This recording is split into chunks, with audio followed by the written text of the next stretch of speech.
için ovudun dağın cerini, kim için acayip tanın sehri, kim için yaşayış gülün şöhresi. Elma men durmuşum şolgıydın özü. Ananman deysen yalan əhlisi, ne de boloyun ayın şöhresi. Kalbimda yanlanıyor söyle ovazı, yekece sözüm var dinle sen beni.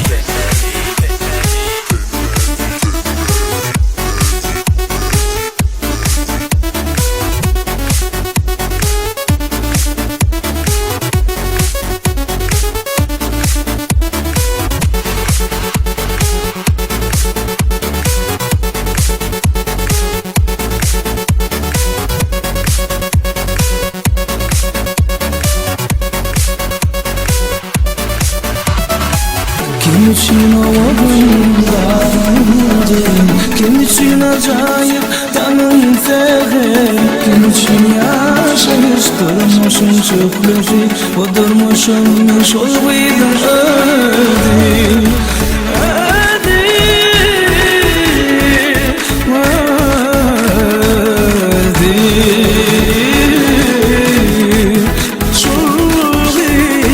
Lələmin özü.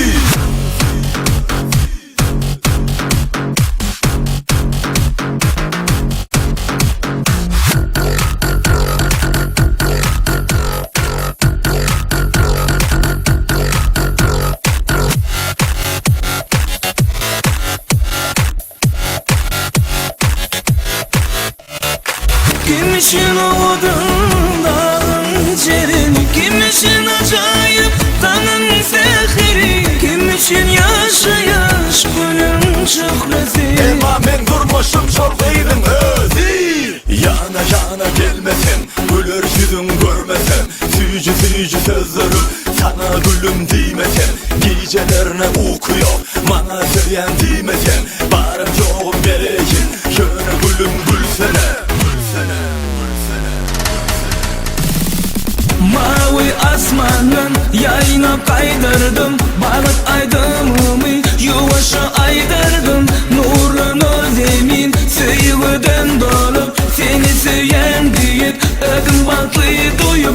Mavi asmanın yayına kaydırdım, balık aydımımı yuvaşa aydırdım. Nurun özlemin sevgiden dolup, seni söyleyen deyip ödüm baklı duyup.